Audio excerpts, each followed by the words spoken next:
வணக்க மக்களே, நாம இந்த ஆரோக்கியமான பதிவில் நுரையீரலை பலமாக வைத்துக் கொள்வதற்கு என்னென்ன மாதிரியான ஆரோக்கியமான உணவுகளை எடுத்துக்கொள்ள வேண்டும் அப்படின்றத பற்றி பார்க்க போகிறோம். நுரையீரலை ஆரோக்கியமாக நம்ம பாதுகாக்காமல் விட்டுட்டோம் அப்படின்னா மூச்சு குழாய் அழற்சி, ஆஸ்துமா, நுரையீரல் புற்றுநோய் உள்ளிட்ட பலவிதமான பிரச்சனைகளை நம்ம சந்திக்க நேரிடுவோம்.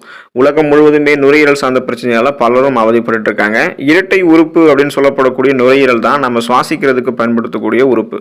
நம்முடைய உயிர் வாழ்வதற்கு சுவாசம் எந்த அளவுக்கு ரொம்ப முக்கியம் அப்படின்றது நமக்கு தெரியும். ஸோ அப்போ சுவாசத்தை மேம்படுத்திக்கிறதுக்கு, ஆரோக்கியமாக வைத்துக்கிறதுக்கெல்லாம் நுரையீரலுடைய வேலை ரொம்ப ரொம்ப முக்கியம் இல்லையா? அதனால நுரையீரல் ஆரோக்கியமாக வைத்துக் கொள்வதற்கு என்னென்ன மாதிரியான உணவுகளை சாப்பிட வேண்டும் அப்படின்றத பற்றி ஒவ்வொன்றா தெளிவாக விளக்கமாக பார்ப்போம்.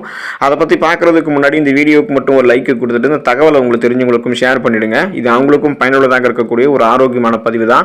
இது போன்ற அப்டேட்ஸ்கள் நீங்கள் தொடர்ந்து பார்க்கறதுக்கு நம்மளுடைய ஹெல்த் நியூஸ் தமிழ் சேனலை மறக்காம சப்ஸ்கிரைப் பண்ணிட்டு பக்கத்தில் இருக்கக்கூடிய பெல் பட்டனையும் கிளிக் பண்ணி ஆல் அப்படின்ற ஆப்ஷனையும் செட் பண்ணி வச்சுக்கிட்டீங்க அப்படின்னா நான் போடக்கூடிய எல்லா அப்டேட்ஸும் உங்களுக்கு நோட்டிஃபிகேஷனோட அடிக்கடி வந்து சேரும். சரி வாங்க மக்களே, இப்போ வீடியோக்குள்ள போயிடலாம்.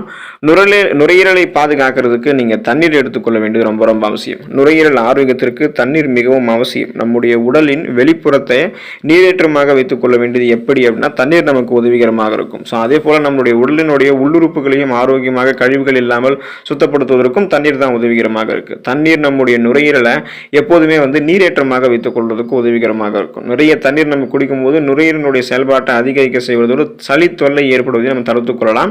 அப்புறம் நுரையீரலுடைய அந்த காற்று பாதைகளில் எந்த விதமான கிருமி தொற்றுகளும் இல்லாமல் இன்ஃபெக்ஷன்ஸ் எல்லாம் ஆகாமல் நுரையீரலை பலப்படுத்திக்கிறதுக்கெல்லாம் தண்ணீர் குடிக்க வேண்டியது ரொம்ப ரொம்ப அவசியம். எனவே தொடர்ந்து நம்ம பார்த்தோம்னா 1.5 லிட்டருக்கும் அதிகமாக தண்ணீர் எடுத்துக்கணும். அதாவது குறைந்தபட்சம் 2 லிட்டர் கீழே நம்ம தண்ணீர் குடிக்கக்கூடாது.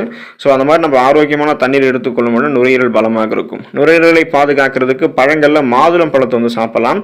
மாதுளம் பழத்தில் இருக்கக்கூடிய ஆன்டி ஆக்சிடென்ட்கள் மற்றும் பிற ஊட்டச்சத்துக்கள் மூச்சு குழாய் தொடர்பான பிரச்சனைகள் ஆகியவற்றை சரி செய்வதற்கு உதவிகரமாக இருக்கு. குறிப்பாக ஆஸ்துமா மற்றும் நுரையீரல் அலர்ச்சி உள்ளவர்கள்லாம் மாதுளம் பழத்தை எடுத்துக்கொள்வது மிகவும் நல்லது. நுரையீரலுக்கு மாதுளம் பழம் மிகவும் நல்லது. தொடர்ந்து ஒரு கைப்பிடி அளவு மாதுளம் பழத்தினுடைய விதைகளை நம்ம சாப்பிட்டு வரும்போது நுரையீரல் தொடர்பான பிரச்சனைகளை நம்ம தவிர்த்துக் கொள்ளலாம். ஏன்னா மாதுளம் பழத்தில் ஆன்டி ஆக்சிடென்ட்கள் இருக்கு, பிற ஊட்டச்சத்துக்கள் இருக்கு. இது எல்லாமே மூச்சு குழாய் தொடர்பான அந்த நுரையீரல் சார்ந்த பிரச்சனைகளை சரி செய்து வராமல் தடுக்கும். நுரையீரலை பாதுகாக்கும் ஆப்பிள். தினமும் ஒரு ஆப்பிள் நம்ம சாப்பிட்டோம் அப்படின்னா மருத்துவரை சந்திக்க வேண்டிய அவசியமே இருக்காது அப்படின்றத மருத்துவர்களே குறிப்பிடுறாங்க. ஸோ அப்போ எதனாலன்னு பார்த்தீங்கன்னா நமக்கு பல நோய்கள் வருவதற்கு காரணமாக ஊட்டச்சத்து குறைபாடு தான் இருக்குது. அப்போ அந்த ஊட்டச்சத்தை சரி பண்ணிக்கிறதுக்கு ஆப்பிள் பழத்தை எடுத்துக்கிட்டோம்னா எல்லா ஊட்டச்சத்துக்களுமே கிடைக்கப்படுறதால எந்த நோய்களுமே இல்லாமல் ஆரோக்கியமாக இருக்கிறதால நம்ம மருத்துவரை அணுக வேண்டிய அவசியமே கிடையாது. தினமும் ஆப்பிள் பழங்களை சாப்பிட்டு வருவர்களுக்கெல்லாம் நுரையீரல் சம்பந்தப்பட்ட பிரச்சனை வரவே வராது அப்படின்றத பல ஆய்வுகளில் குறிப்பிடுறாங்க. நுரையீரலை பாதுகாக்கும் இஞ்சி. இஞ்சி காலமாக உணவாகவும் மருந்தாகவும் பயன்படுத்தக்கூடிய ஒரு மூலிகை பொருள். இஞ்சியில் இருக்கக்கூடிய ஆன்டி இன்ஃப்ளமேட்ரிக் பண்புகள், அதாவது அலர்ச்சி எதிர்ப்பு பண்புகள், ஆஸ்துமா, ரத்தம் சார்ந்த நோய்கள், அதுக்கப்புறம் இந்த ரத்த சோகை, குறிப்பாக நமக்கு இருக்கக்கூடிய பிபி, சுகர், புற்றுநோய், மூட்டு வலி, முடக்குவாதம் போன்ற நாள்பட்ட நோய்களினுடைய அபாயத்தை குறைப்பதற்கு உதவிகரமாக இருக்கு.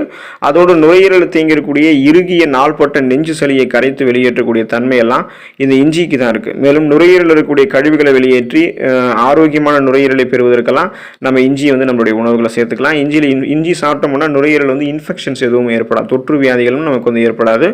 நுரையீரலை பாதுகாக்கும் மஞ்சள் ஆன்டி ஆக்சிடென்ட்கள் இருந்திருக்கு. ஆன்டி பாக்டீரியல் மற்றும் ஆன்டி வைரல் பண்புகளை கொண்டிருக்கு. பாக்டீரியாவையும் வைரஸையும் எதிர்த்து போராடும் பலவிதமான நோய்களை அட்டாக் ஆகாமல் தடுக்கும் மஞ்சள். அதோடு மஞ்சள் இருக்கக்கூடிய குர்குமின் என்ற அந்த வேதிப்பொருள் நுரையீரல் சம்பந்தப்பட்ட நோய்கள் வராமல் தடுப்பதற்கு உதவிகரமாக இருக்கும். அதனால தான் சளி போன்ற மூச்சு குழாய் மற்றும் நுரையீரல் சம்பந்தமான பிரச்சனைகள் இருக்கும்போது நீராவி பிடித்த நம்மளுடைய முன்னோர்கள்லாம் மஞ்சள் சேர்த்து கொள்வாங்க.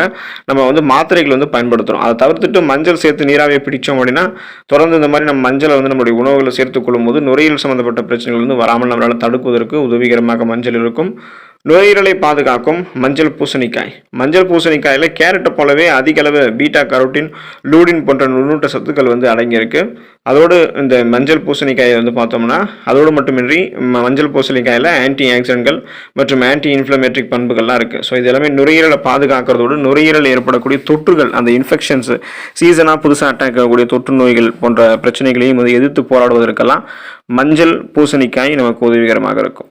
நுரையீரலை பாதுகாக்கும் பூண்டுல அல்லுசன் என்னும் வேதிப்பொருள் வந்து இருக்கு, இந்த பண்புகள் இருக்கு. இது மூச்சு குழாய் சம்பந்தப்பட்ட பிரச்சனைகளை சரி செய்வதற்கு உதவுவதோடு மூச்சு திணறல் போன்ற பிரச்சனைகளையும் சரி செய்வதற்கு ரொம்ப உதவிகரமாக இருக்கும்.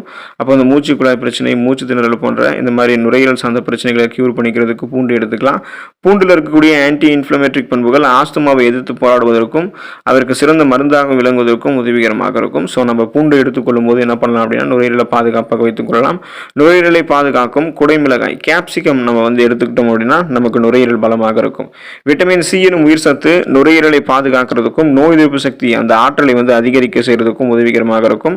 எனவே நம்மளுடைய இம்யூன் பவரை நம்ம இன்க்ரீஸ் பண்ணிக்கிறது மூலமாக நமக்கு இருக்கக்கூடிய நோய்களையுமே நம்ம குணப்படுத்திக்கலாம். சீசனாக புதுசாக அட்டாக் ஆகக்கூடிய தொற்று நோய்களையும் வராமல் தடுத்துக்கலாம். விட்டமின் சி வந்து குடைமிளகாயில மிக அதிக அளவில் இருக்கிறதால இது நுரையீரல் சிதை தடுக்கிறதுக்கு உதவிகரமாக இருக்கு.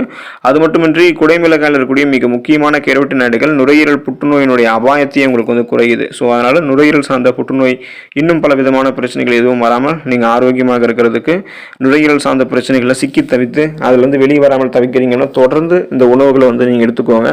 நுரையீரல் பலம் பெறும். நுரையீரலுடைய காற்றுப்பாதையில் எந்த விதமான தொற்றுகளும் ஏற்படாமல் நலமோடு வாழலாம். ஆரோக்கியமாக இருங்க. அடுத்த ஆரோக்கியமான பதிவில் மறக்காமல் சந்திப்போம். நன்றி மக்களே.